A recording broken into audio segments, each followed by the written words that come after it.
This is Fam Electric Ghost doing live on the air with Jay Watson and Kyle Wiltshire. Is that how I say your name? Wiltshire? That's right. Nailed it, Phantom. Nailed it. Thank you. Thank you for having us. So we're gonna talk. You both are the dead rock star authors and your co-authors, and we're going to talk about the ups and downs of being co-authors and doing it together is the focus of this episode. And we do have your link up. We'll put that up real quick. Is like www.deadrockstarsbook.com. That'll be fully clickable for everybody. We'll pull it up once in a while during the podcast. And I do want to welcome you to the Fam Electric Ghost podcast. Hope you're doing all right. And one of the first things I ever ask anybody is, why do you do what you do and what motivates you? I don't know who wants to go first with that. Jay, why don't you take it, man? Why do I do what we do? Well, in particular for this book, we were really interested in having some fun. We had started it in 2018 and it slowed down a little bit, and we got into 2019 and we written a little bit more. And then we found ourselves with a great amount of time in 2020, and the world was kind of a sad place. It was tough at that time. And so we turned our creativity on and used that extra time to finish our book. And so the reason why we kind of did this and did it together, it was to give us a little bit of hope and to chase a dream and to get really excited about something that we could look forward to. That's awesome. I agree. I mean, I think also. What's your take on it? Yeah, I'm sorry, man. I think also, man, Jay and I we're just big nerds. And we always thought we could do this. We always thought we could, tell a story, maybe better than some of the things that we have watched on television or movies, and so we just decided to give it a shot and try. And it was definitely a dream that, I mean, just myself, I didn't know if we'd ever finish it. I didn't know if we'd ever get to the finish line. I didn't know if we'd ever find somebody to publish it. I didn't know any of that stuff. And so I was maybe kind of skeptical, but man, the more we got into it, the deeper we got into it, the more excited I got about it, the more excited we got about our collaboration, our ability to, to work together, to create something that we feel like, when it's all said and done, it's pretty good. Everyone thinks their own baby's cute, right? But we feel like we've had enough positive feedback from folks who've read it that said, yeah, this is a great story. You guys did an awesome job. And so, yeah, we wanted to have fun. We wanted to chase a dream, and we wanted to just see if we could contribute something artistically in the world that is worth something. I mean, this is not like, high art or anything. But it's something that we really enjoy. We enjoy doing it, and we're really proud of it. We're excited to get it in people's hands and let them have a chance to read it. So in terms of writing the story together, did one of you or both of you come up with this idea to have dead rock stars as like secret agents? I mean, who had the idea? Kyle and I used to talk driving to work every day. So in the morning before work, there's that 20-minute drive or 30-minute drive or whatever. We would use that time to talk about really important stuff, like what movie have we just seen, what TV show we just watched, what music are we listening to. And we always kind of did that. And we always ended up kind of picking apart plot holes in certain movies and certain things that we saw. And there's always that famous line, which is, I think we could do it better. And, nobody really does that. Nobody does it better. It's really hard to write a story. It's really hard to kind of go after it. And among all the things we talk about, on occasion, Kyle and I will have ideas for stories. And so Kyle had this idea for a story. You want to pitch it, Kyle?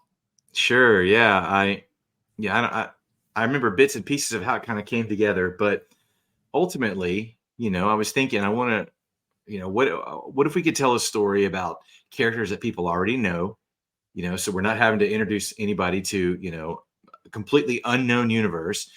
And what if we could, talk about, something that could potentially be real? What if this could, be real?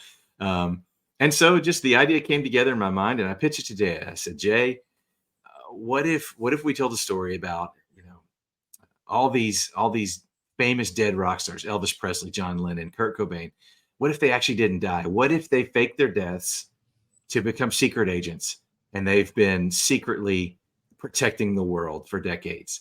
And so that was kind of the initial pitch, and I remember Jay paused and my heart kind of sank. Oh man, that's a bad idea. It's stupid. And no, I was literally blown away with it. I said, Kyle, that's not $1 million idea. That's $1 billion universe. That is amazing. Let's do this. Let's go. And of course that was, I don't know what year that was, but it wasn't 2018. Mm-hmm. I think it was 18. Yeah. Really? I don't think it was. Okay. If it wasn't 18, it was 17. Yeah, because it was not long after I told you that idea that we actually did it. Yeah. And Kyle has really great ideas. Kyle doesn't move quickly on ideas. Not physically, not idea wise. I never move quickly. I'm slow as a sloth. And I remember, I don't know why. I guess I had an itch, but I just said, "Hey, man, let's do this. We didn't know how to write a movie. We didn't know how to make a movie. So we wrote a book, and we really didn't even know how to do that. But I just said, let me just start. Let me just try a couple chapters and let's just see if there's anything there. And I'll give it to you. If you like it, you write a couple and let's just start.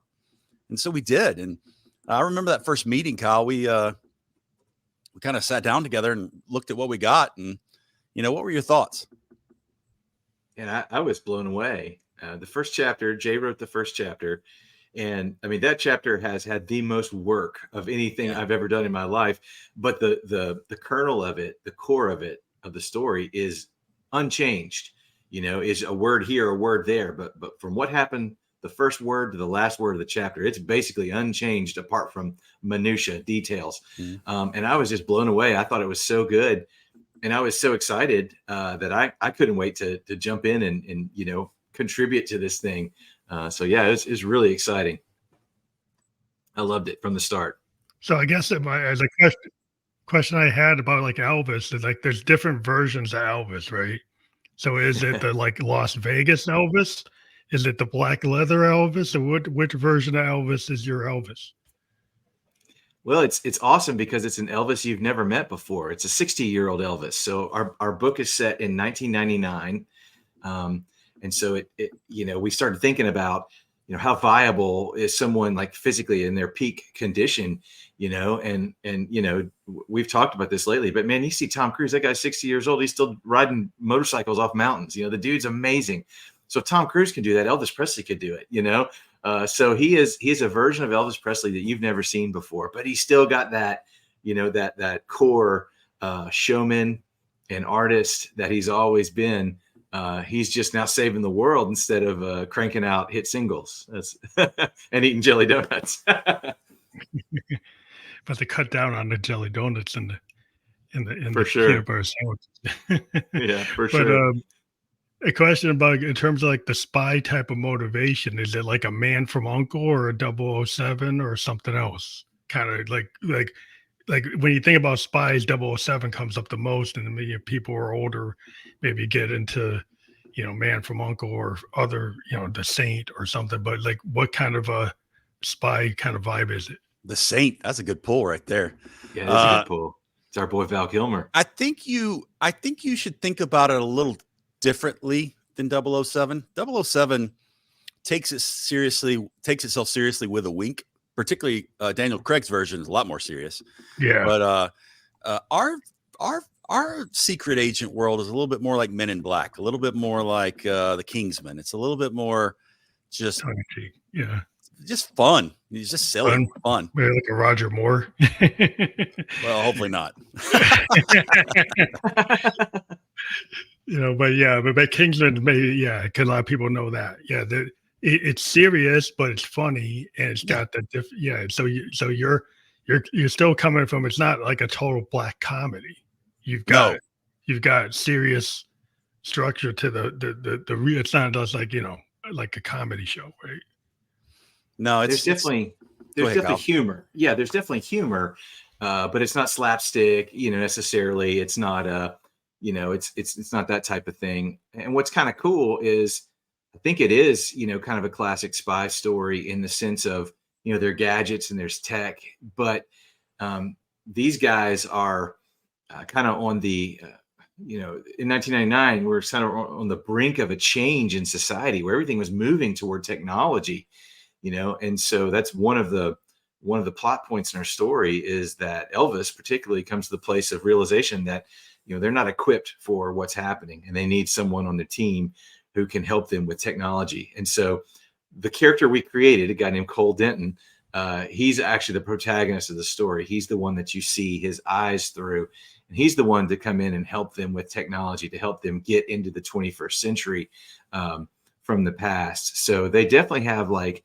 classic traditional spycraft, type tools and gadgets, but they're looking to get into the new millennium at the turn of the millennium. So pretty cool. So when you wrote this book, a lot of times authors today are thinking of like trilogy or even longer forms. Is this like a one shot, or is it part of an idea that you would have multiple novels within like a trilogy or longer, type of series? Yeah, we don't want this to be just one. We really would like to do a trilogy. Jay's fond of saying, man, we're 80s kids. We came 80s, up, baby. That's right. We came up in the classic era of the 80s when, you needed a good trilogy. Of course, the 80s actually is when you get like 17 Jason movies and, Rocky IV. Rocky. Oh, they on like Rocky 9 now. Yeah. I remember Rocky IV. I don't know what year. Kyle, what year was Rocky IV? 1985. So in 1985, I remember going over to somebody's house because they had a home box office and we ordered it on pay-per-view and we watched it on their cable. And it was the coolest thing that I'd ever seen. Like you could just, like you called on the telephone, you ordered it, and then there it was on your TV. Remember Ivan Drago in all his 20-inch glory. That guy was huge. He was awesome. Yeah. So we definitely envision it being a trilogy. So that kind of we'd like to keep it a trilogy. We don't want to be one of those stories that gets to part 11. 11, yeah. You have a definite end. You don't want like the never-ending story they're laughing. Yeah, we have an end, but it's also a universe. I mean, the thing that we've kind of laid out could go on in any kind of different direction, either in graphic novels or in cartoons or in movies or however direction, just whoever wanted to take it in whatever direction, because our story really starts in 1865. Abraham Lincoln started the Secret Service in 1865. That's true. But in our story, in our alternative history fiction, he faked his death and he created the DRS to be a secret agency that saves and protects the world and does things that no one else can do. His life was more valuable dead than it was alive to the country. And so every so many generations, every so many decades, another president would fake his death and give his life to be able to serve and lead the DRS. In the 1950s, a seismic culture shift happened to where the president of the United States was no longer the most influential person in the world. It was rock stars. And so from 1955 up until our story, rock stars have been faking their deaths to help run this organization, to help protect the world. And so it could go in lots of different directions, lots of different years, lots of different decades, all the different stories. And you imagine you imagine it, we've been pitched it. Someone just the other day was like, "Hey man, you ought to do wrestlers." All these. And I was like, "Yeah, the Dead Wrestlers Federation. That would be fun." So there's any possible route we could go with it. Yeah. Sorry to cut you off though. No, it's interesting today because I'm a child of the 70s and rock was a big, like Hendrix and Zeppelin and the Doors, but today's generation is really not into rock. So when you wrote your book, is it geared toward it? The new music audience doesn't really like rock as the primary genre anymore. So is this book geared toward maybe like a person like me from the 70s generation that would consider rock to be still like the valid form? Yeah, man, I think you would definitely enjoy it. We wanted to write it in such a way that it was attractive to younger readers, as well as, guys who, are like us from, born in the 70s, raised in the 80s and older. A lot of 90s nostalgia in our book as well. Like I said, it's set in 1999. So, I mean, we were trying to hit audiences that would find it interesting, find it funny, would get the references, all the pop culture in there.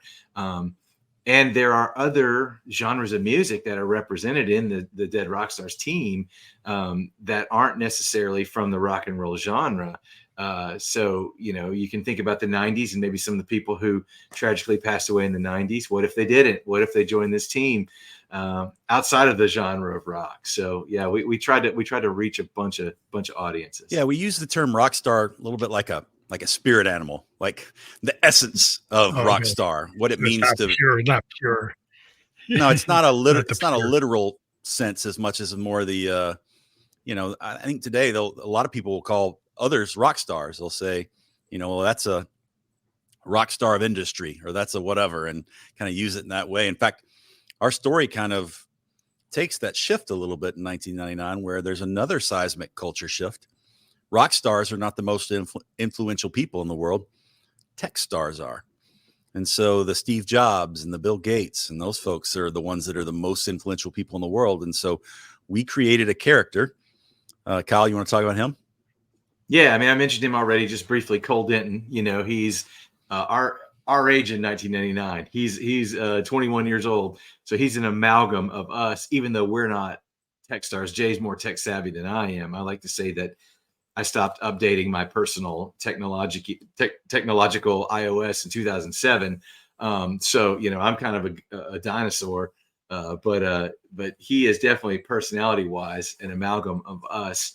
And his whole thing, how he claimed his claim to fame, how he rose to prominence in our story, is he created the first online dating system. And we looked it up. We did the research. eHarmony didn't exist yet. The Match.com, none of that was around yet in 1999. So this guy who always sort of was longing for connection, longing for significance, longing for relationship, decided to do what he knew best and put it online and help people connect, help people, find their match, so to speak. His website's called connection.com, CONNEXTION.com. Very, very 90s title, throw the X in, but that was his claim to fame. That's what he did. And you can sort of see his, how he could be convinced to join a group that called themselves family. It's kind of what he always wanted. He always wanted belonging, connection, and to make a significant difference in the world. And so, yeah, that's sort of a little thumbnail of who Cole Denton is. So is your book got the movie type of feel from what I've been listening to? It seems like you've got, so is it more like it lends itself to a graphic novel, because graphic novels are kind of storyboarded out, visual, almost a movie. So it seems like it's like having these other types of formats like the graphic novel or anime or film, or is that where you'd want to push this project further? Oh yeah, we've spent a lot of time daydreaming about this story being a movie. We've even gone so far as to go ahead and cast the people who will play the roles, and we think it would be just an excellent story. I mean, we even kind of built a soundtrack into the book, so we're ready to go. If Spielberg wants to reach out to us and have a spiritual sequel to Ready Player One, Dead Rockstars is what you got, buddy. Come on, bring it. That's right. And we have, in the promotion of the story, the book, we've done a lot of podcasts, and that has been one of the things that's just recurring themes as we've had these conversations with the hosts of the various shows. They're all like, man, this needs to be a movie. Let me know when this comes out as a movie. I can't wait to see this movie. So we've really been encouraged by that. And yeah, I like to say from our lips to God's ear, let's make it happen. Let's make the Almighty make it happen. Would you even see it as like a series on the Netflix or the Amazons or the HBO Maxes? Would it lend itself to being more than just a 2-hour film, but more like a mini series or an extended series? I think it definitely could. we wrote it pretty succinct and compact. The book's 270 pages, so it's not like a gigantic Game of Thrones novel or anything like that. So it could be told, I think, really well told in a 2-hour movie. But man, if you wanted to get in the nitty gritty and do a 6-episode Netflix or a little shorter 30-minute episode, do an 8-episode, something along those lines, I think you definitely could. And obviously that's so prevalent now. Man, we would not say no if Netflix was like, hey, we want to adapt your story. Yeah, we'd go for it. And then you can kind of expand on it. And if you already had the idea of a trilogy, that this new format of like the binge type of viewer that wants to see something as a 6-episode, 8-episode, potentially another season, could lend itself to your trilogy idea in a different way. Yeah, for sure. For sure. It could go in any number of ways. And if you were going to do a graphic novel, I don't know how much of a comic book fans that you are. Do you have any particular writers or artists that you'd want to adapt it? Jay, that's your lane, buddy. Yeah, that's a good question. I don't know. I tend to like some of the stuff that Kevin Smith does. He's really interesting. And then, a Bendis or Mark Millar is that his name? He's a guy that's done a lot of DC stuff. That could be really good. As far as the artist, I don't really know. It could be a lot of fun to spend some time drawing, thinking about, this isn't giving anything away, but in chapter 1, Elvis is dressed up like, Fat Elvis at the Hawaii show. And he's walking around Las Vegas wearing the outfit, and Buddy Holly's right there with him looking like Buddy Holly, because in Las Vegas that doesn't stand out. And so it'd be a lot of fun, a lot of visual imagery there to kind of see the characters and what they look like now. I think that'd be a lot of fun to see a 60-year-old Elvis and what he looked like, what he was doing.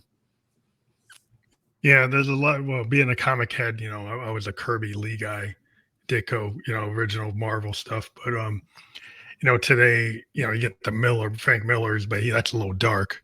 A little dark. George Perez is like Teen Titans. John Romita Jr. He's pretty cool. Everybody knows him from Spider-Man, mid 70s, 80s. But McFarlane, like Spawn, that type of art is a totally crazy style. But there's so many different people you could kind of pick if you're a comic head. But like probably the writers are probably more significant to kids today more than the artists. I'm kind of a art focused visual guy. Yeah. There's an artist out of Memphis that has done some stuff for DC that I think we'd be interested in talking to, specifically because of Elvis. His name's not coming to me right now, but you need to capture Elvis. Yeah, well, I just think Memphis people are different, man. They got a connection to the king. And you met this guy, right? We were at I met a friend of his. Yeah, I met a friend of his. Yeah, that's cool. So have you been making the like convention rounds, like the Comic-Con type of round, or just like normal book conventions? We haven't stepped into the Comic-Con, ring yet. Maybe one day. We've done some kind of private, book signings and some kind of a mini book tour that we did in some cities with friends and family who graciously, set some really cool shows up for us and had a lot of people come and let us share the vision of the book, and they graciously supported us and paid way too much for them, and bought T-shirts and all the great stuff that they did. And so yeah, we've done 6 or 8 of those since the book launched, and leading up to the book launch, I should say.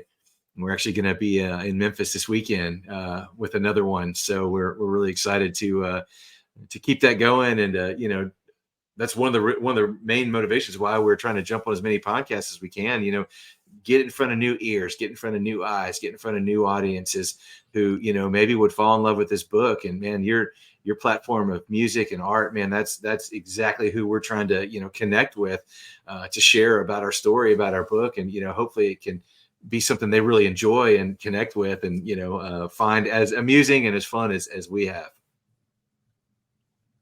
So have you thought about like, is it available as an audiobook? And if it's not, have you thought about who would do the narration or who would actually be the voice actors?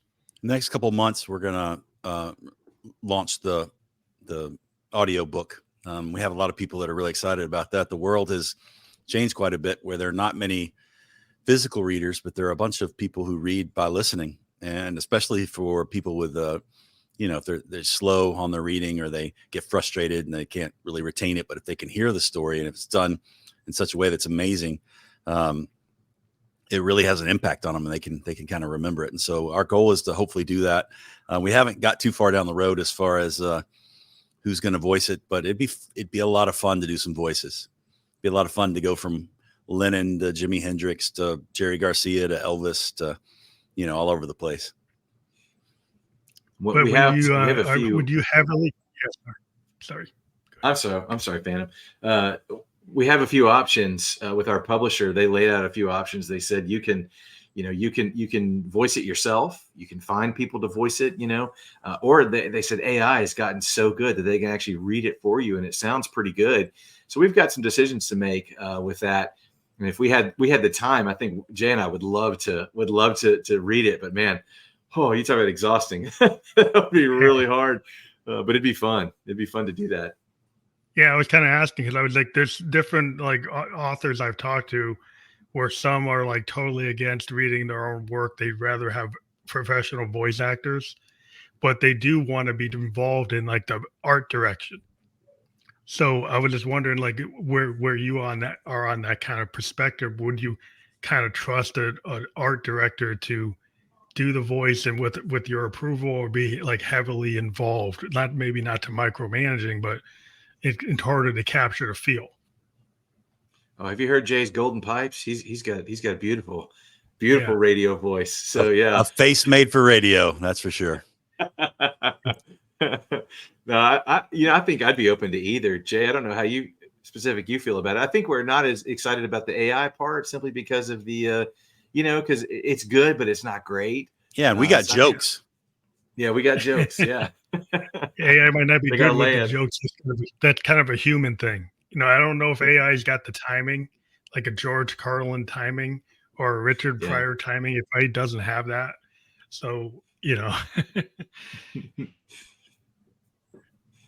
there's only so far you can go with it. So, I think that it is cool to have, if you have a really good voice, like Jay, you have a very good voice. And so that can lend to like the authenticity of it, just as an opinion, as an artist myself, that if you've used your voice, then it kind of puts your stamp on it, and you've got such a good radio voice that might be, pretty cool. If you it could be fun. Maybe we should take a every other chapter approach, Kyle. Oh man. Oh, I don't know if I could do it. Honestly, I don't know if I could do it. Why? I believe it or not, I've done a little voiceover for a thing or two in the past, and even the short little voiceover things I've done in the past, exhausting. I was exhausted because you have to read it over and over and over again, and have to nail it. It's got to be perfect. And yeah, it's pretty hard. So I don't know. I could be convinced probably. And I can't remember what they said about, if we do it, we keep the rights or something. I don't remember how that, there was some type of rights issue of who gets control of it, depending on who does it. And we can't afford to pay anybody. So, yeah, we'll have to see. Maybe we're the cheapest route, so it may be us. But you might be the ones to do it. Yeah. With the controlling the rights is like, that's another thing with authors in terms of like your film rights, your merchandising rights. So I don't know what your deal with your publisher, how that works. Maybe you can talk about like your book and how you published. Did you go like a self-publishing or with an independent, small indie publisher? Like, do you want to talk to that? Yeah, go ahead, Jay. We went with really whoever would publish us. To be honest, we had one goal, and it was let's get published. We had two goals actually: get published, and the other one was Kyle. Break even. Yeah, we at least break even. We didn't want to lose any money. And so we spent a couple years kind of chasing after publishers and agents and different things like that. But we kind of stumbled into a friendship with a guy who knew a guy who ran a boutique publisher called Morgan James. Morgan James does about 200 books a year, so they're a little smaller, but that's still a lot of books, and they're moving stuff. And out of those 200, they do only like 12 or 15 fiction works of pieces of art, books. And so we talked with them, and they got excited about the premise and asked us to kind of turn in stuff. And they had a meeting where every month all of their board that made decisions on that, it was like 12 of them got together, and they kind of talk over the book, talk over the proposal that we sent them, and then make a decision of whether or not they wanted to take another step forward. And they liked the premise enough, they wanted to take another step forward. And they got a hold of some AI technology that's a little creepy, but also equally awesome, where they ran our novel through the AI, and they spit it back out to us, a 20-page report on whether or not that they thought the book was going to be worthy to be published. And thankfully, Skynet thought wonderful of it, and we got to publish a book. And so Morgan James has been terrific.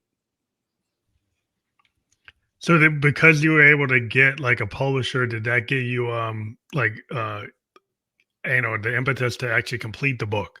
Like in terms of where was the book fully completed when you engaged them, or were you like part way there? We had a first draft written at that point, but it was just a first draft, and we had received some feedback and some comments from some folks to encourage us how to kind of clean it up and shape it a little better.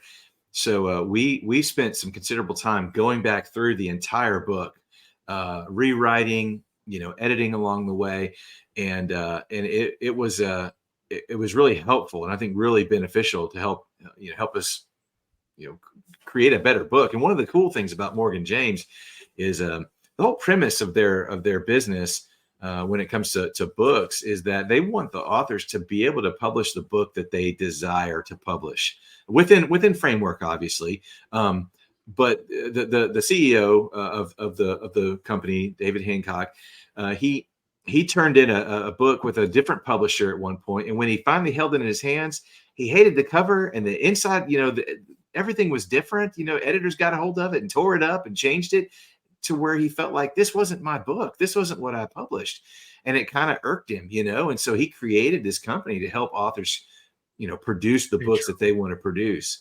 And so that's what we got to do, man. We got to publish the very book that we wrote. Now it's been professionally edited multiple times. It's been worked over by a fine-tooth comb. And still, there's still a couple typos. 3, right? Do we have 3? Yeah. I think there's probably 3, maybe more, but you find it, tell us online, and if you find something new, let us know. I'm at the point now where I'm like, don't tell us, just enjoy it. Just don't tell us. For sure. But Do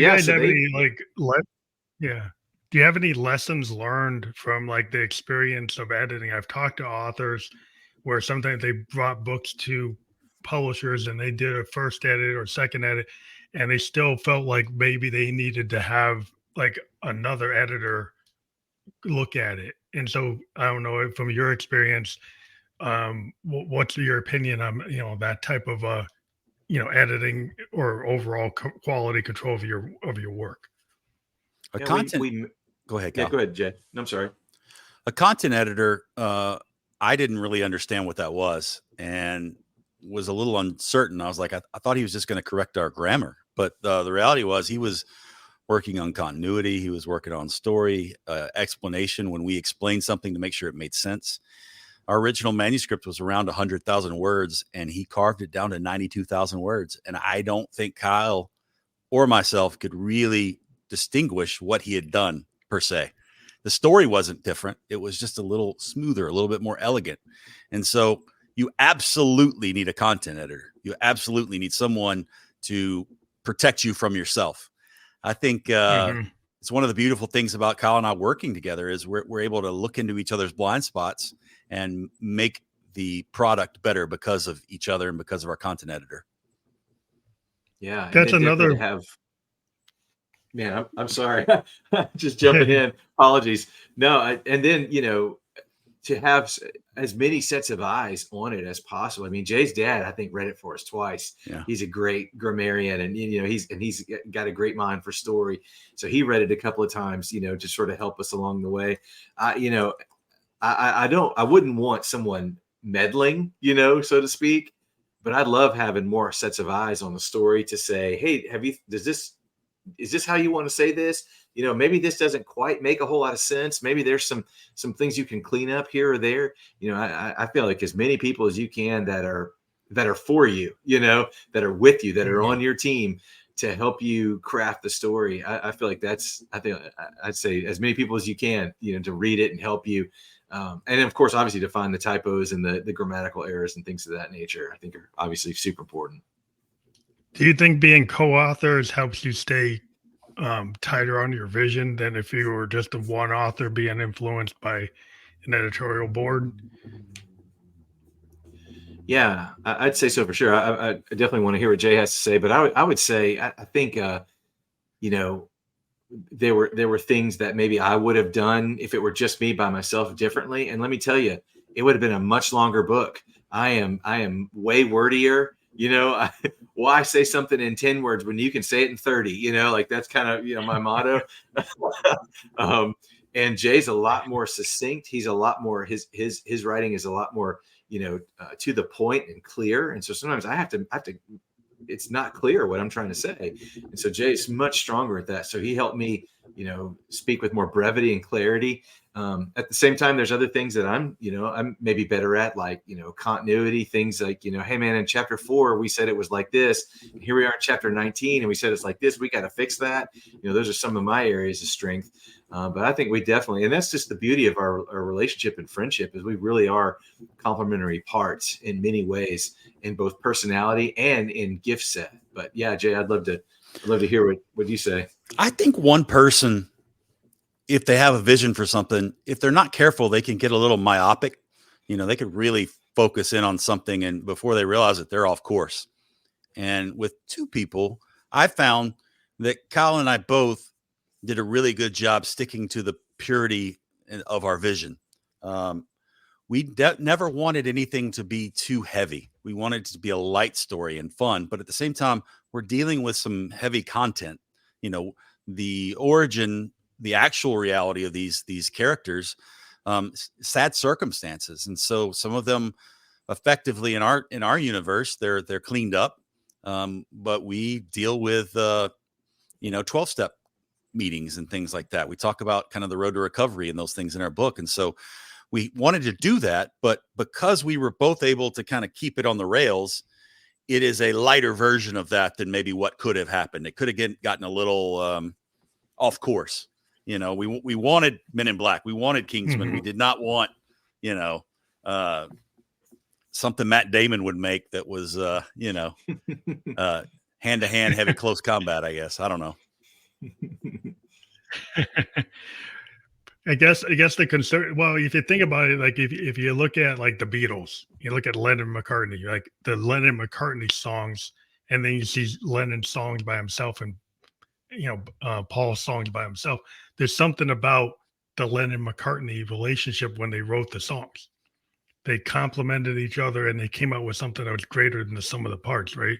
So it's like when you're working with a collaborator that's like at that kind of equal weight, I think that it creates a different type of art, in my opinion, from what I've seen, different forms of art. But like, I have not really seen a lot of co-authors in writing. So it's kind of like a different scenario. Did you have people that you looked up to that had done work as co-authors, or that didn't even come into the picture? Well, what we did notice is there's been an uptick in co-directors as of late. I mean, Kyle and I are big Coen Brothers fans. And then more recently, there are more teams that have kind of come together. Weiss and Benoit for Game of Thrones, Lord Miller. Yeah. Some of those groups, they've done some really, really good stuff lately. And so we kind of thought, why not? And I'm really glad we did, because one, this was Kyle's original story and he let me be a part of it.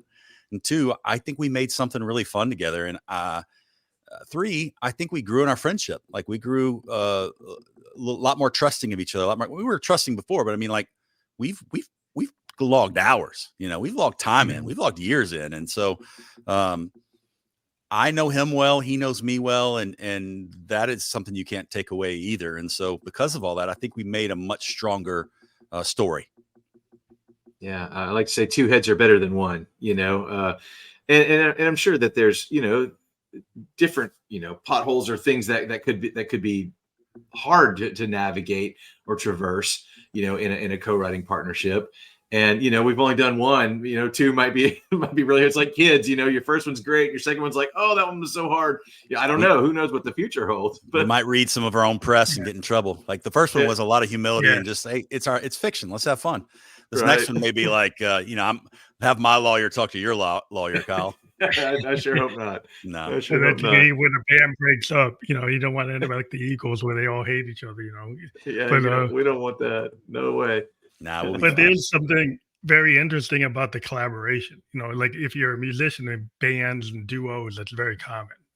And there's that, that collaborative effort is greater than the individual effort. And usually when it clicks, it's magical. So did you guys, when you started to first put together your collaboration, was there some magical moment at the beginning that really told you this is it, that we got something, we really have something that we're synced in, that this is working? Yeah. I mean, I think I kind of, earlier when I was talking about those first 4 chapters, someone might read the book and go, yeah, I don't think the first 4 chapters are that great, but something about, what Jay wrote in the first 2 chapters, the stage that he set, and how I picked up in chapter 3 and 4 and kind of carried the ball into the next, into continuing the story. I think it started from the start, honestly, that the click was there. And it was, it's one of those things where we had never done this. And, we've said this a lot, that we didn't know what we didn't know, and so we just were going for it. And, our collective goal was, let's write a great story. Does it serve the story? Then let's keep it in. Does it not serve the story? Let's take it out. And I really worried, is when people read this, are they going to be able to tell, yeah, this was clearly written by 2 different people? And as I've talked to folks, along the way in these last couple of months, I'm like, no, I can't tell at all. And I think that's because of the way our process was, where Jay would write a chapter and I would read it and I would tweak it and make edits. And I remember our original doc, I can probably go back and find several of these docs where, he'd send me the manuscript and I'd write something new and it'd be highlighted in yellow, and then if he didn't like it, he'd come back and highlight red. I don't like it, or things like that. We would just how we'd work together, and then we would sit down with chapters sometimes and read them aloud, and we would write on the spot, and and I would use a word, Jay say, now how about this word, and so change it and read it out loud and think, so I mean, it became so much so that I really believe that we created something together, so much so that I don't really know where I begin and where he ends and where he begins and where I end. I mean, I can tell you who wrote the first draft of the chapters, but as we worked on it, as we whittled it, to what it became, and even David Webb, our editor, as he, his influence in it, I can see a couple of words in there like, oh yeah, that's a David word for sure, but the whole thing, it really, I feel very confident and strong that, if it didn't have 2 names on the cover, you wouldn't know that 2 people wrote it. So I think it's pretty cool. I would say for me, it was a little bit later in the process. I'm an outwardly confident person, but I'm fairly insecure inwardly. And as excited as Kyle was about the first 2 chapters, I don't think I'm a very good writer. I don't think I'm nearly as good as Kyle is. And so it wasn't until we got through the first third, I would say chapter 12 or chapter 13, where I was like, this is a story and we know where we're going and we know how we're going to do it. And we've already written a third of this. And so for me, that was kind of that moment, those first 12 or 13 chapters where we had something, it was going somewhere. That was the moment where I thought this is magic and this is good. Because up until then, I wasn't very confident in myself.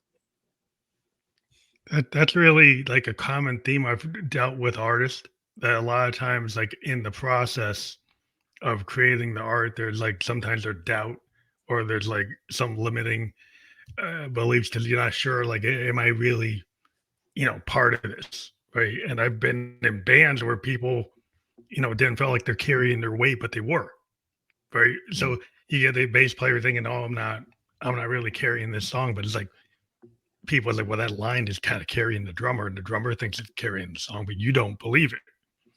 And so it's not until you actually get the impact of the audience hearing it, or you get the feedback. It's like, yeah, that you hit it. You hit it. You like, and sometimes you don't know you hit it until they start to get the feedback outside the bubble, the creation bubble. Yeah. Go ahead, Kyle. Well, I was just going to kind of tell a funny story. I mean, I speak as if, like I feel confident that we've written a good book, and I truly am, but a few weeks back, we're first time authors. We're so excited about everything, right? Mm-hmm. So I'm constantly checking Amazon and Goodreads and, and Barnes and Noble. Want to see how the reviews are coming in as people are reading it, see what they're saying. And I stumbled upon, our Amazon, and someone gave us a 2-star review. And I was crushed. I was like, oh, gosh, that's our first bad review. And I went and I read it. And It's the review glowing, was awesome. glowing reviews. Review. Turns out the person that had written the review just accidentally hit 2 instead of 5 when they were doing their review. And somehow through, like friend of a friend sort of thing, we figured out who did it. We're like, hey, could you change that for us? So they went and changed it, So, yeah, I mean, it was a paragraph. Shoot, it was a paragraph written talking about how wonderful and rich and all the things. 2 stars. I'd say there was another moment. Fast. Like they would. Yeah, they weren't paying attention. There was another moment for me that I think was kind of special. Kyle and I got to a point where we had to finish it. We had a deadline and we had to finish it. We had to get it to our content editors so that we could get it to Grammar so we could hit the deadline that they were asking us to do. And we went away for a weekend and we stayed at a lake at River House, and we were there, and we decided we were going to read through every chapter and together, look at it together and see if there's anything we need to change or anything we needed to move around. And I remember us both getting done with the last chapter and thinking, both of us, like, this is really good. Like, I think we've done it. Like, I think we've wrote something that's really good. And it was nervous. It was nerve-wracking to kind of get it out in the world. But since that time, we have had strangers that are not related to us in some way talk to us about how much they love the book, how much they love the dialogue, how much fun they had over the weekend reading it because it was a quick read. And that kind of stuff is super encouraging for book 2 and book 3. Yeah, I think it's interesting when you put something out in the world and you start getting that feedback, and it kind of is the validation of the artist. Because there's a point when it's as musicians, we can get it right away. We can go on stage and know if something's going to work, or a comic, they can know if their joke's going to bomb. But like an author, like it takes you a little time from like the time you're in that creation mode to when you present it to your audience. Sometimes it's like that. There's a lot of time between that process and you actually get the feedback. So is that somewhat frustrating in a world that's very instant gratification, that it takes like such a length of time as for a writer to get the feedback from the intended audience? Yeah, I think there is a bit of a anxiety, over what people will think about it. And I've thought about that a little bit. With music, man, 3.5, 4 minutes, you can hear what they've worked on, and you can judge it, in just that amount of time. Man, it takes hours to read a book. It takes hours to sit down and put the time in. Even if you're reading it on audio or you're listening or whatever, it still takes hours. It's one of the cool features on our book. On the back, it says how long it should take to read it. I've never seen that before in a book. I'm like, man, that's a long time. And how many people start it and don't finish it. And so, and a lot of people can buy the book, and will they actually ever read it? Man, if I read every book that I have on my nightstand, man, I've read a lot, but I don't read everything that I have, and so there is that kind of that worrisome feeling of, what do people think about it, and how do people feel about it? For sure.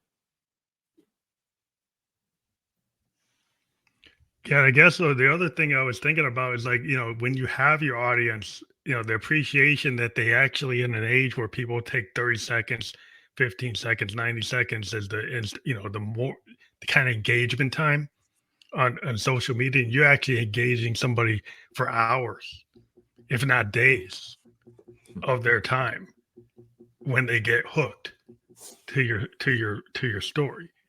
And like as a writer, like what kind of level of appreciation do you have for your readers because of that? I mean, a huge level of appreciation. And also, like I mentioned earlier, we wrote ourselves into this story because, like I said, we've never done this before. So where do you write from? You write from your experience, So in our book, when you read about Cole Denton's apartment, you're reading about my apartment when I was that age.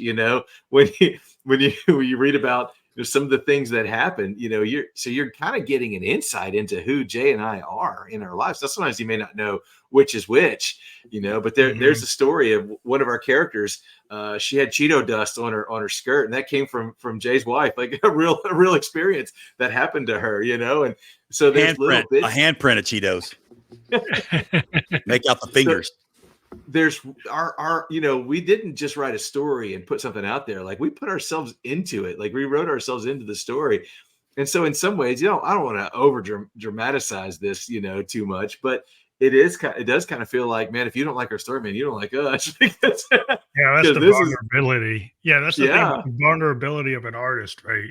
Is, a lot of people just didn't, feel that the song that the artist wrote has a piece of them in it. And it usually does. You can try to kind of fake and say, no, it's not really me. But a lot of times the aspects of your art are very personal, and it can be taken personal if you get a bad reaction, like if you get the hater, and then they can, if you put your heart and soul and your spirit and your vulnerability into a piece of work, and then somebody trashes it, like a matter of fact, it's like, oh, I don't like it. And that doesn't move me. Then you're like, but you have to move on. But like, it's like, I think when you're an artist, you put yourself out there. It's kind of the badge of honor of being an artist. You do put yourself out there, and you get the good feedback and you get the bad feedback. It's like it's all part of the same thing. The question you asked had to do with just how much do we think about our audience. We kind of had to thread the needle. I'd say two things. One, I think Kyle and I wanted to write a story that we would like, and a story that we would be proud of, and a story that made us laugh. And I think sometimes you make your best art when you make something that's true to who you are. Secondly, as Kyle mentioned, we're giant nerds. And so stuff like that matters to us. So we did quite a bit of research on these different individual characters so that some other nerd, the audience, is going to read this and go, oh, he knows. They know. They didn't miss it, just little details. And there are Easter eggs sprinkled out all over our story that, if somebody really knows the artist or they really love them, they're going to catch it. And other people, it's going to be a fun story and they're going to enjoy it, but you got no clue. So we wrote it on a bunch of different, like an onion. It's got layers. Yeah. Like a parfait. Levels. It's like, it's like when you play with your words, when you're a poet, somebody takes the initial read and doesn't understand the implied intention, right? So you can have all these implied intentions that on the face of it, it's deeper than what it seems if you don't put the time in and actually go back and look at those connections and like you said, the Easter eggs that you tend to, as a writer, you'll throw those in because you're trying to get a deeper experience. But we live in a world where people kind of maybe don't fully pay attention. so you have a casual reader that will not maybe miss all the Easter eggs, but they get the overall feel. And then you got the heavy reader that totally gets it. Nerd like us, understands it. It's like, oh, I got it. I figured out it, but it went over my head. Hey, we're happy for either type of reader. We want any type of reader to pick it up because we do think that you pick it up, you'll enjoy it, unless you just don't have anything to do with pop culture and nostalgia and, and fun remembrances of the 90s and music and all those things. And if that's not for you, man, this isn't the book for you. But if you like any of that stuff, I think our book is right up your alley. And I think it would really, you'd really have a good time reading it. So I like to ask this question. You can figure out who wants to answer first. Is what are three things about yourself that that your readers wouldn't really expect uh, to know about you? You would reveal to them right now. Wow, man. Um, I'll go first, Jay, and and then I'll let you do one. And then maybe we can bounce back and forth for a few of these. Phantom, Jay and I both we're people of faith. We have deep faith, and that's not something that when you pick the book up, that's not something we put in anyone's face, or we're trying to preach to anybody. That's not at all what we wanted to do. So if you read this book, that's not what you're going to find, as you read through it. But man, I definitely, I'm a person of faith. That's something that's super important to me. And a reader may not find that in the book, but that's part of who I am. It's a big part. That's good. I'm trying to think of something that the reader may not know.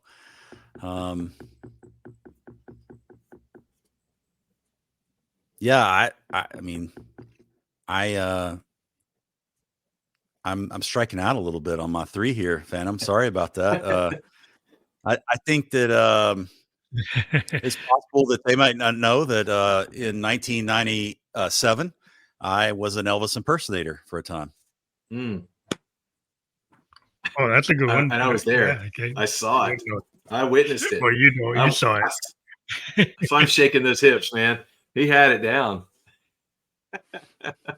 He was Mr. Campus, 1997. I would say number two for me, that might be a little bit of a surprise. I really do like all kinds of music, and in that, I don't mind a little pop music, a little boy band on occasion. A little NSYNC will get me going, and I'm all over the place music wise, from country to whatever, and so I have a very diverse scattering of bands and music that I love. My first tape that I ever purchased was Chicago, if that'll give you an indication of where things go. It's all over the place. So that'd be a tidbit. That's cool.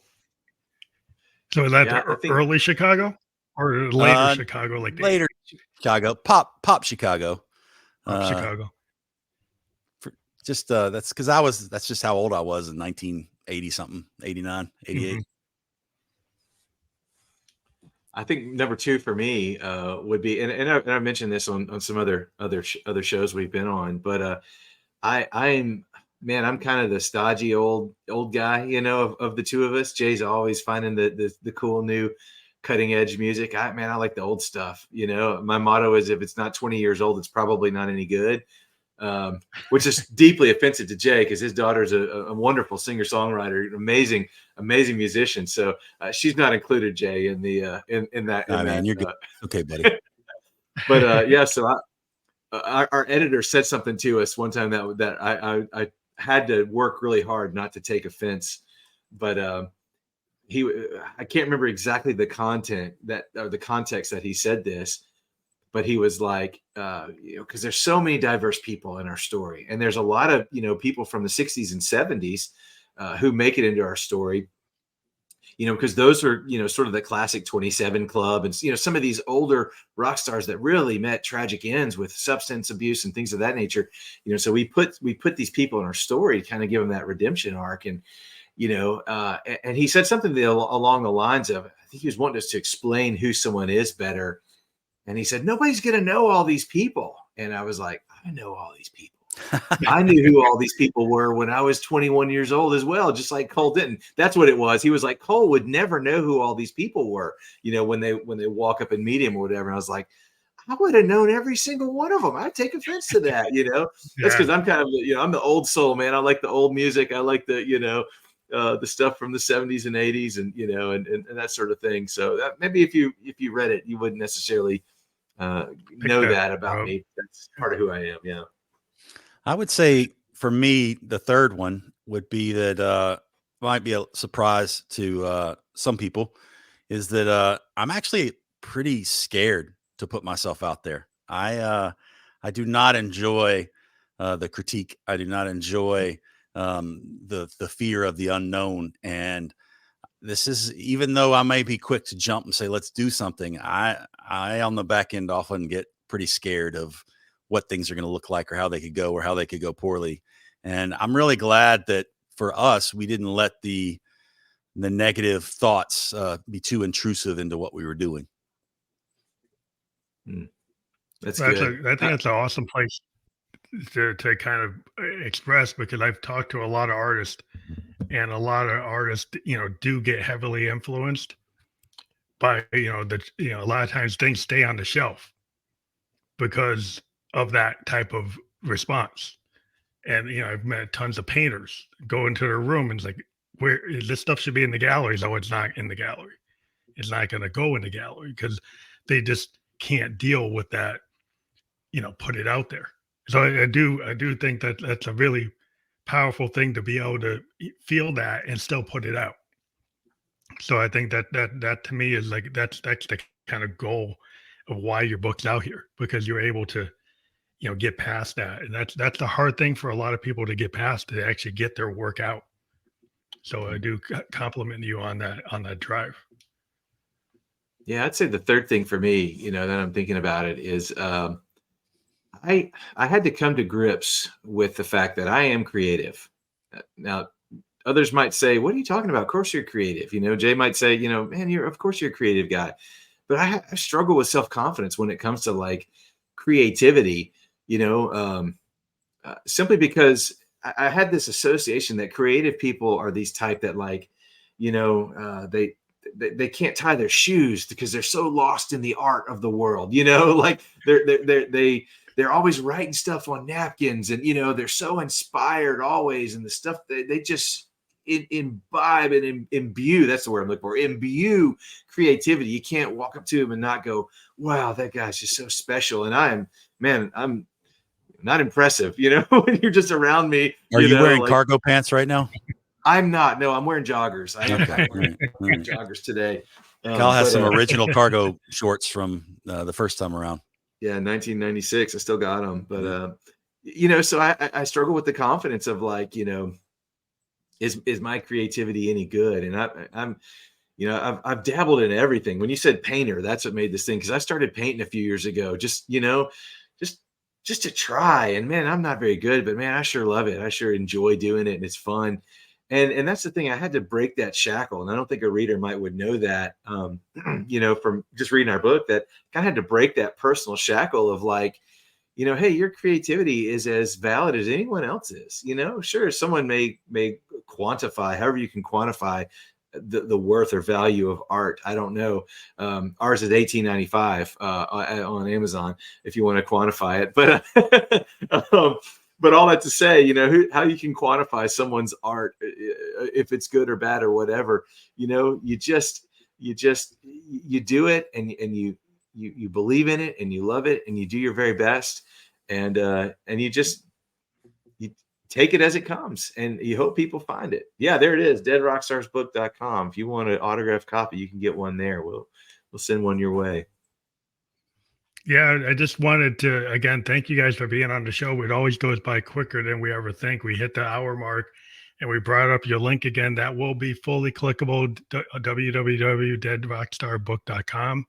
And, we'll have to worry about remembering that, because as soon as we're published on Facebook, YouTube, Twitch, any platform that you can watch or listen to a podcast, you'll be able to click there and go right to the book. And I'm assuming that all the ways to buy the book, or you can go start there, right?